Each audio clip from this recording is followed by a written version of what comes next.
My guest today is Adriana Chrestler, and man, is she a powerhouse. She's from Brazil. She works on a Brazilian community here. A lot of her business, she said, comes from it. 40 to 60% of her business comes from the Brazilian community in the Charlotte area. And that's about a niche that is very important. She's extremely successful. And we just found out we live in the same town. How about that? And she has lots of nuggets to share, and every agent is so different from another about what's their strengths. And that's what I want you to tune into. So be sure and do that. And she'll be on in 1 sec. Welcome to Real Estate Riches, where Kathy Byrnes empowers realtors to achieve the success they've always dreamed of. Starting her career at 55, Kathy built a thriving business that offers the freedom of time and financial independence. And now she's sharing her journey to help others do the same. Whether new to the industry or looking to level up, this channel is your hub for proven strategies, inspiring stories, and the tools you need to grow your real estate business. Join Kathy each week to explore global opportunities, successful systems, and expert insights to take your career to the next level. Get comfortable, pick a video, and start learning. Your journey to success starts now. Hey everybody, it's Kathy Byrnes here with Real Estate Riches, and today my guest is Adriana Chrestler, and I'm excited to have her. She's a seasoned agent with Coldwell Banker and got lots of nuggets to share with us. Hey girl. Hey Kathy, how are you? Thank you for having me here. I'm glad to have you. It's exciting to have another woman on. We just found out we live in the same town and didn't know that. And so that's exciting just to collaborate with another realtor, a successful realtor who can share some nuggets for our audience. So give us a little backstory. When we were talking before, you mentioned you were at corporate America, then you came to real estate, and the reasons why you did, because everybody comes for a different reason. Different reasons, right? Sure. Well, first of all, I'm originally from Brazil, so I moved here 25 years ago. Didn't speak the language, obviously, didn't know anything, and didn't know anybody. But I first lived in New Jersey, then moved to upstate New York, then moved here with the company that I used to work for at the time, a life insurance company. So I worked for them for 10 years. And I left because at the time I was in college, actually. I had 3 children and I was doing 3 majors in college. Sorry. It took me 10 years to finish. And when I was towards the end of it, I asked my manager if I could do a hybrid schedule so I could take some classes during the day. And she said that I couldn't because I was not going to be able to do the job because I had 3 children. So I couldn't do the remote thing, a little bit remote, a little bit, couldn't do that. So I quit. I quit because I wanted to finish college, even though I took a major in psychology, Spanish, and business. So I thought I was going to be a psychologist, but right before I finished, I decided, so I quit. Then I thought, what am I going to do with all that time? Because, all I have is the 3 majors that I'm, pursuing and the 3 children. And we were building a new home at the time. We weren't here, we were in Concord. I was like, what am I going to do with all this time left now that I'm not working a 9-to-5 job? Yeah. So I decided to take my real estate license. I decided to pursue that because I had that in the back burner type of thing. That's something I wanted to do. So I went and took the classes. I remember that I started the first time I took the first class because I took the class 3 times. I started the same day we were moving to the new house that we had just built. And the first day that I went to class, the instructor gave us some type of homework to do. In the next following week, that went back to class, or the following day might have been, I didn't have the work done. And he said, you might as well just leave this class. Oh. First day you already didn't bring the work. What are you doing here? And he said that in front of the whole class, actually. And nice. I felt horrible. And I didn't pass the class. And I took the test again and I didn't pass. And then I took the class again and I took the test and I didn't pass. And I took the class again.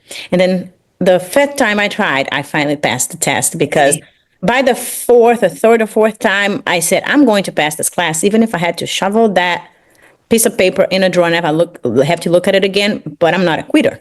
I didn't move here from another country and learn a new language, 2 new languages. I'm also fluent in Spanish because I majored in Spanish as well. I didn't do that for nothing. So I ended up, I passed the class. And sure enough, my first year, I think I already closed, 10 million. Second year or third year, I closed 25 million all by myself. So in sales, so I was like, yeah, he was wrong. It's not because I didn't bring my homework the second day of class that I can't do the business, right? That I can't succeed in this business. So what year did you start? to 2019. 2019. Okay. 2019. Yes, 2019, March of 2019. So this is my 6th year, right? 7th year. I don't Wow. know. Whatever that is. Yeah. Yeah, 'cause Impressive. 19, yeah. Did you do more buyers or sellers? I did both really. I can't remember exactly when I had my first seller. I know Mhm. at the beginning was buyers. I know that for a fact. And I remember exactly who was my first listing. I remember exactly. I remember walking in and everything. But my first buyer actually became my best friend at the time. Well, today we're best friends and she already, so they bought their first house, sold their first house, bought a second house, and we've been best friends since then. So Oh, isn't that great? That is something that people don't understand in the industry. You know, a lot of agents go the path where they're just dialing for dollars, and they're not staying connected with those buyers and sellers, and so they're missing that relationship part of the business. And it's so important to stay connected. And how did you do that with all the? Because if you did those numbers, 35 million in 2 years, or 30 million in 2 years. How did you have a system where you were staying connected with all these people? not really. I am horrible. I'm not the most organized person, and I didn't have help. So, and I took it to heart what my instructor, my second instructor, that was, because the first instructor I didn't really love him. My second instructor loved him. To this day. I mean, he's local and amazing. And I remember he said, "Don't worry about the money. Money will come if you do the right thing, if you do Yes. because you want to help, because you want to do it, money will come." And so I never really kept track of, oh, I have to message this person this day. And don't get me wrong, I sometimes I envy people who do that, who are that organized and do the weekly or monthly calls. I love that. I think that's perfect. I wish I could do that, but it's just not me. Right. But the way I stay connected is, first of all, I try to become close to all of them just because I believe I'm a friendly person. So I might visit them and have coffee, or like right now I have some little Easter stuff to bring to, I know the ones that have children, and unfortunately I can't do everybody. Thank God I have, a big clientele that I can't just do it for everybody. So I'll try to do the one, let me think, who has small children and live nearby that I can deliver that to them. And then the next time I'll do something for another one, right? Yes. The other day, one of my past clients broke her foot, so I sent her edible arrangement. So Mm. little things like that, right? Yeah. I might not be able to do it for everybody, but Sure, sure. I always try to do something for one of my clients at different times. But mostly, I try to stay connected in ways like throughout the summer. I just had a party here for Valentine's Day. It was a galentine party, so I invited Oh. just the girls, right, just the women, and 90% of them were my clients, who are my friends today. And the other, I joke around. I said 90% of my clients or my past clients, and 10% better be my clients. But it's just because we're all part of the same circle, and we become part of the same circle. So I tried all I could to have about 15 women, and I had 40. Oh, wow. So, but I had parties in my house that had 100 people, like a regular Wow. party that I didn't even try. It had 100 people. So I do that. So that's how and it's organic though. I don't try, oh, let me have a party so I can have my clients over no, it's just organic because I like to throw parties. I like Yeah. dinners. I like to go to lunch. So to me, it's just normal. Even if I wasn't a realtor, I would still do that. Sure, sure. Well, and your business is relationship. And Yeah.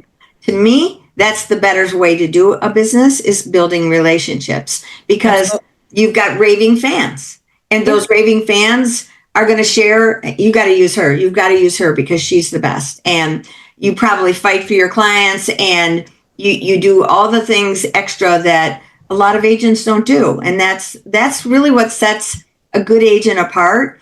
It's not necessarily the CRM. Most of us do not have CRMs.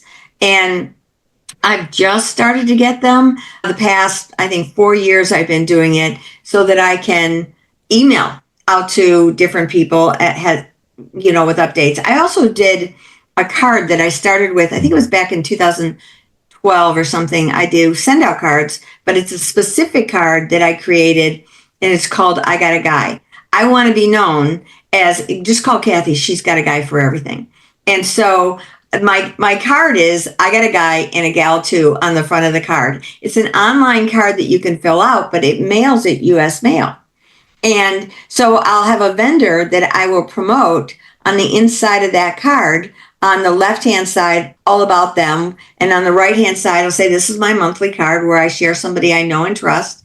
And if you know anybody that needs someone, just, share their name because you can trust them. I'm not paid by this person in the slightest. This is out of pure generosity that I want to empower my clients with a quality vendor, right? And I'll say, and if this isn't somebody you need, but you need something else, I either will check into my database and find that person, or if I don't have somebody, I know a guy's got a guy. And it's much cleaner than that. That was a little longer. But anyway, and then I brand it on the back, and I just send those cards out to exactly my repeat clients that I want to be my repeat clients, because we don't want everybody sometimes. And also to ones, like you said, that 10% out there that you would like to be your clients, that you just promote to, right?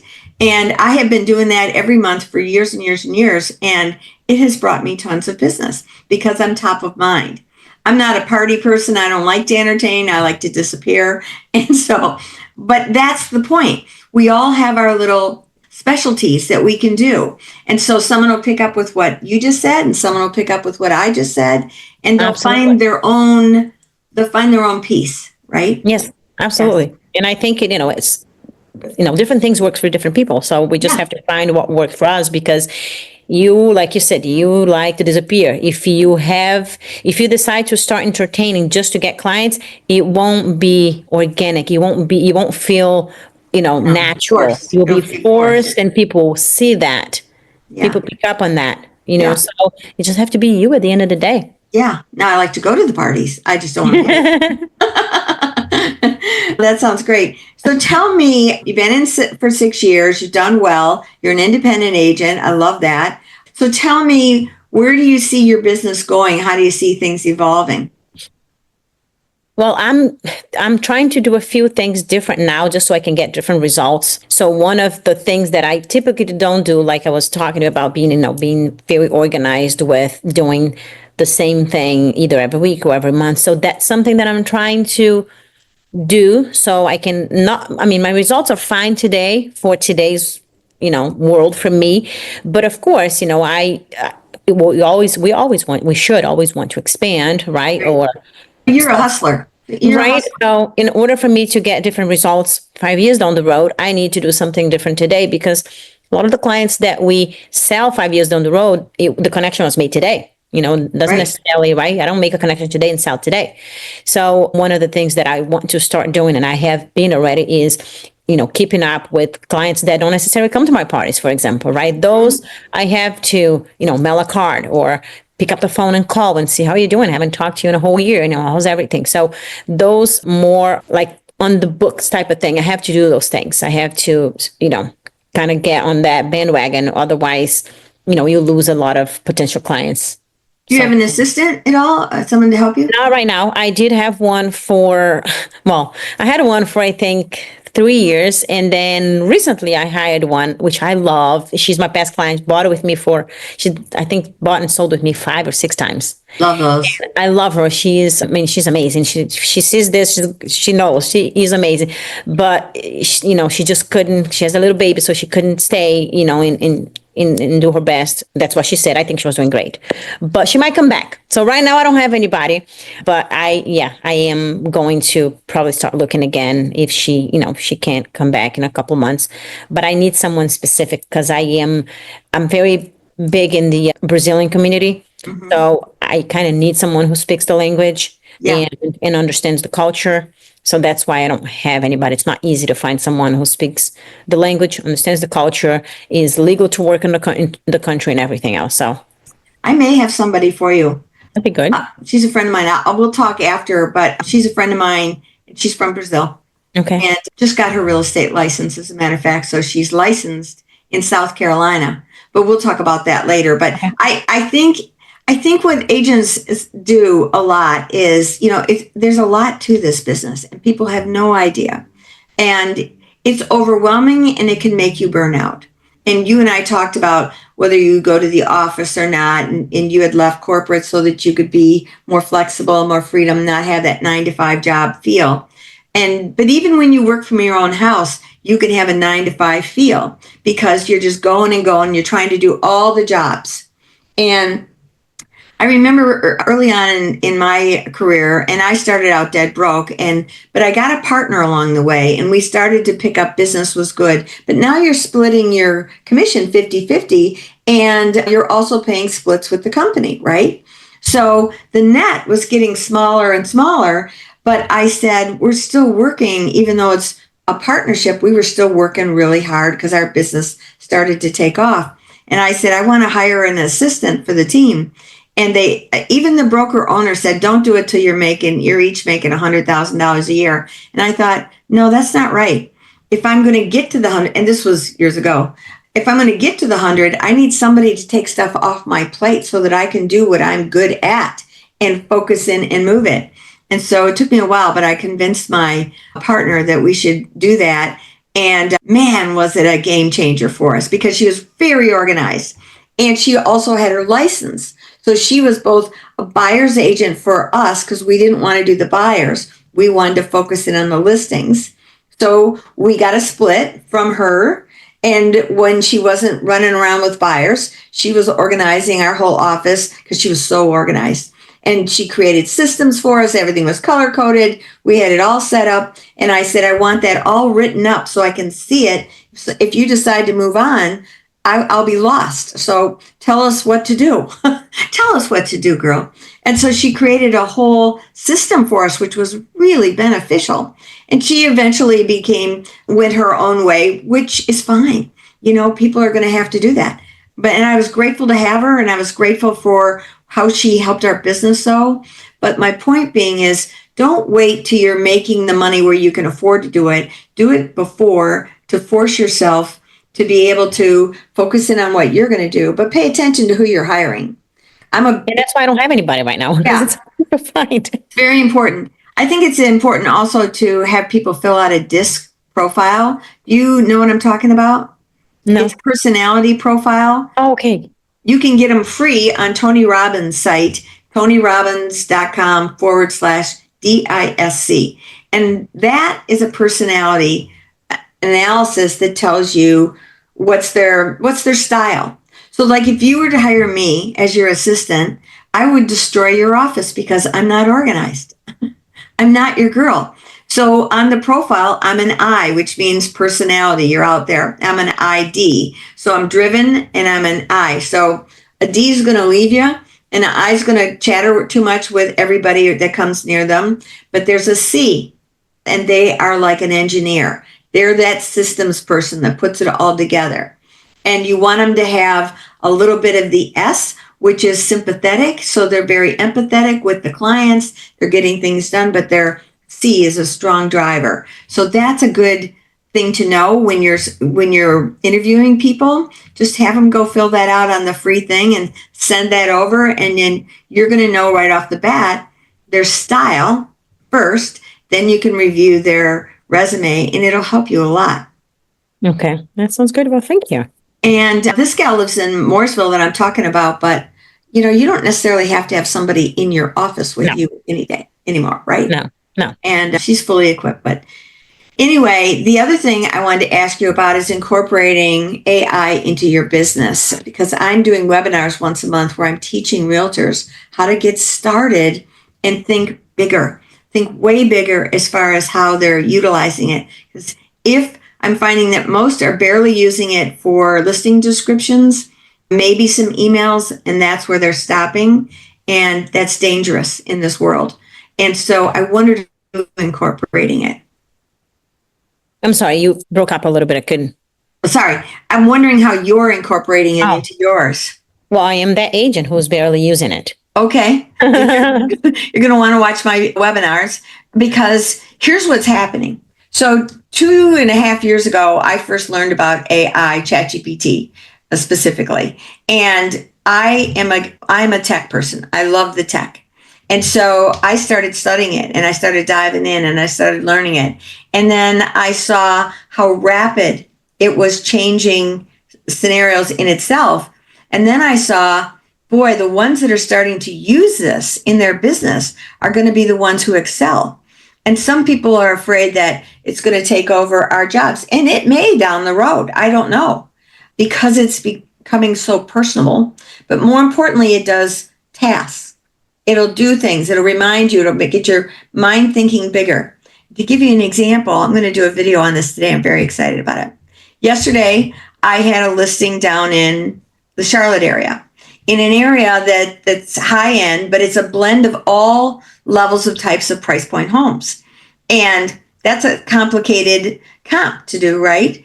And I primarily have done lakefront homes around Lake Norman, which are also all up and down as far as price points, depending on their view, the dock, the depth of the water, the house, everything. But it starts at the water and then it comes in.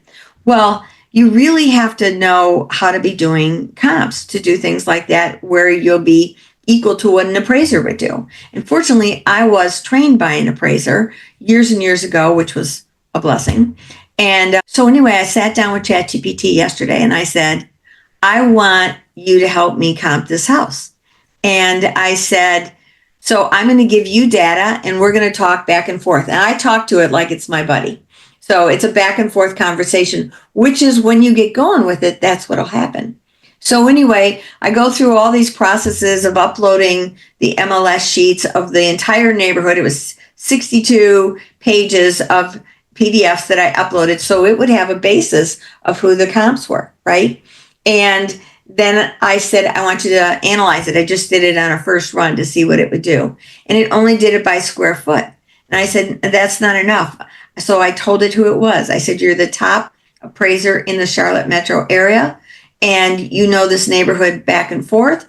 And now I want you to bring in all the factors like an appraiser would do, which was pluses and minuses for bedrooms and bathrooms and garages and all that stuff. So now we were really starting to cook. It was really narrowing it down. Then it gave me a spreadsheet of each house in there with all the variables, just like an appraiser would have. And it said, do you want that? I go, I sure do. Well, I couldn't copy and paste it.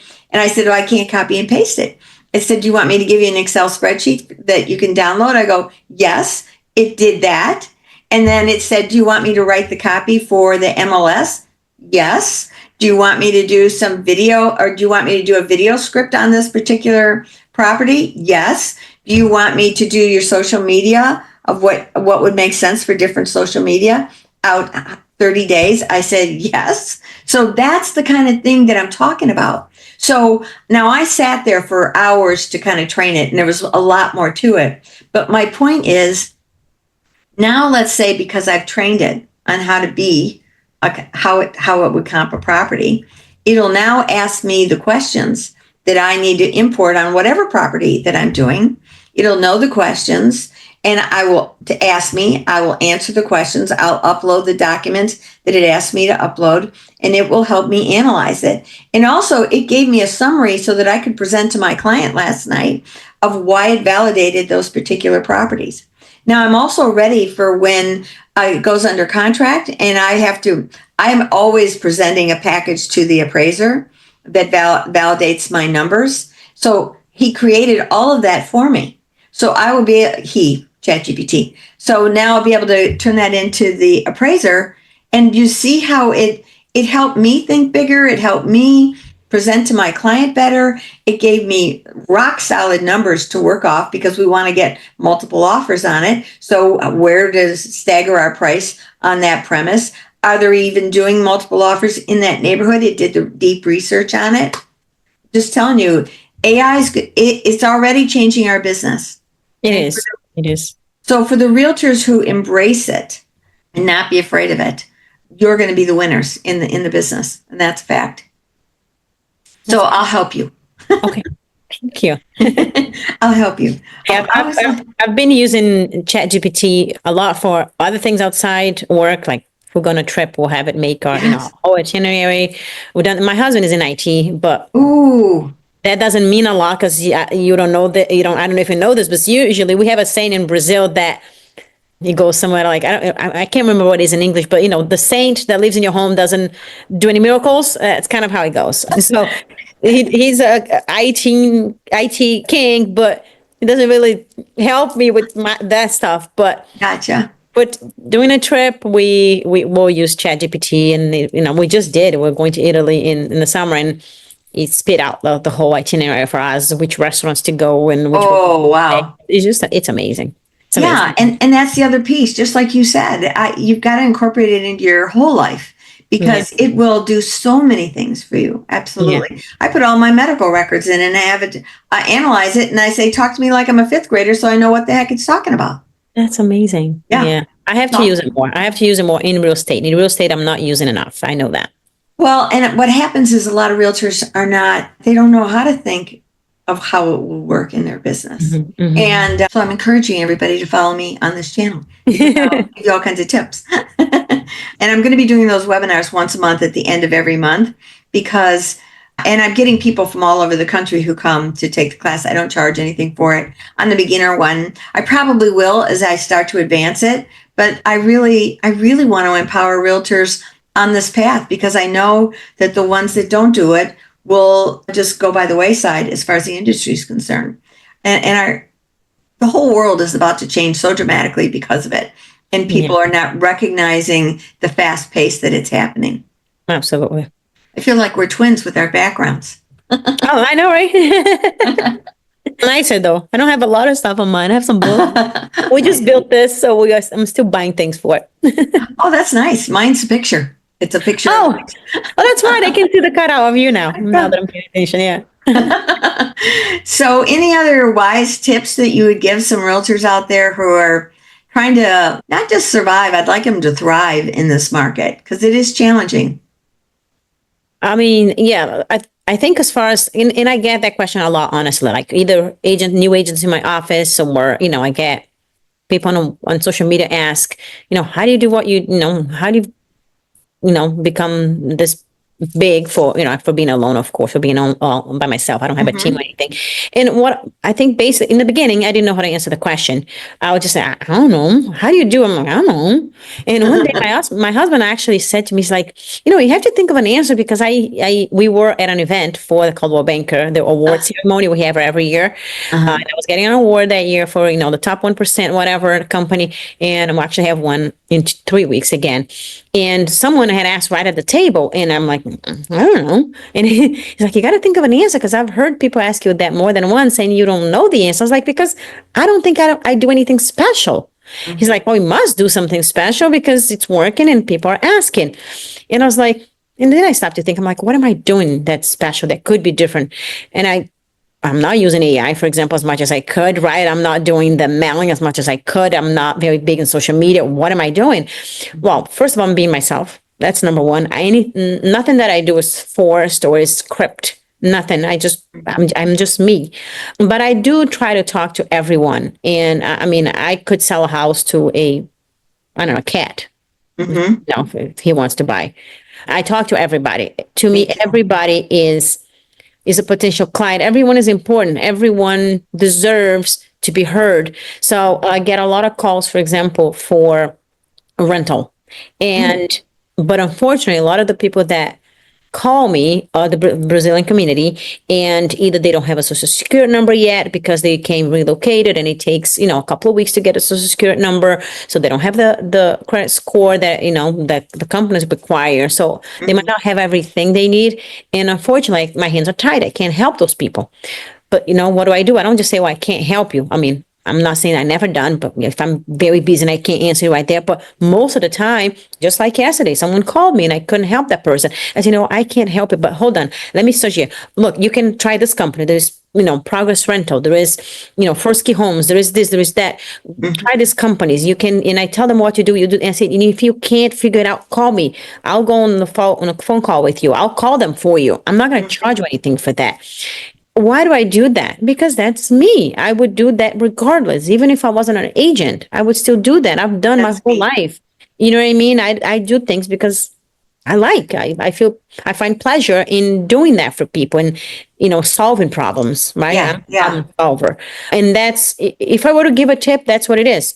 I guess I'm a problem solver. If you come to me with a problem, I'm not going to cry with you over that problem. I'm going to find a solution. Figure it out. And when we're hired, especially in today's world where people can, do for sale by owner. There's so many options out there. They are hiring you because they want you to take the load off their shoulders and solve their problems for them. Right. And I believe that that's what I do. I talk to everybody. I try to solve their problems. I don't bring them, problems when there are problems throughout the process. Right? Not every process is smooth. Not every sale is smooth. I don't tell them about it. I hide from them. I solve and move on. Yes, that's how I do it too. You don't need to know and stress. We'll just handle it. I'll figure it out. Yeah, and sometimes later I'll tell them later after the aftermath. I'll tell them, I'm like, oh, you didn't say anything. I'm like, because you didn't get. I'm not getting paid to bring you problems. You're paying me so I can, put out the fire, and you're gonna walk, and you're gonna go through it not knowing there was ever a fire there. Wow. So I think that's the tip. Be a problem solver. Problem solver, and talk to everybody, and be nice to everybody. Everybody's going to at some point in their life either buy or sell, or know everyone or know someone who is going to buy or sell. So everyone's a potential client. The cat is a potential client because he has an owner. He needs a place to live. You know what I mean? So it's that. It's just be yourself and do the right thing. Right. And you mentioned earlier that you're from Brazil. So are you focused? Is there a large Brazilian community in the Charlotte area? Yes. Yeah. I would say, I don't know, between 40 and 50% of my business comes from the Brazilian community. Interesting. Are you part of any of those organizations for Brazilians? I am. Yeah. I also, a friend of mine, she found the group, and I am one of the directors of the group. It's called Brilliant Women. So we started literally 3 of us. One day we sat and she's like, well, let's do a group. So today we are almost 400 women. Wow.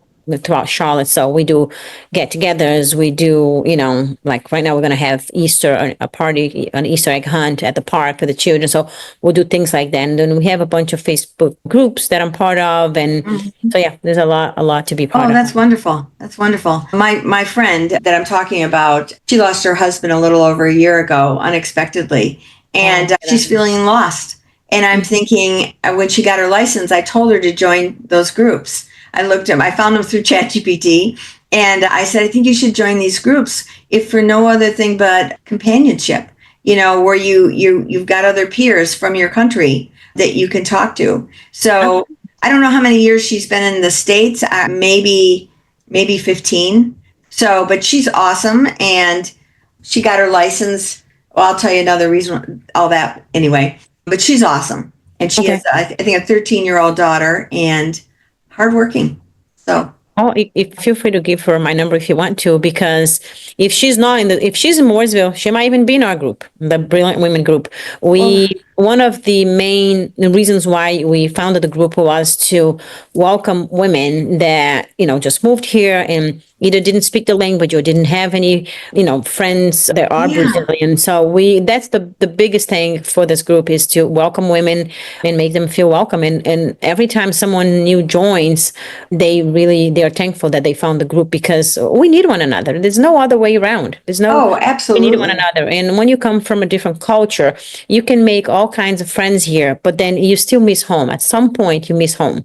Yeah. You miss speaking the language or eating the food, or, having girlfriends that you can talk to and open up or whatever it is, or do things together, go out for coffee.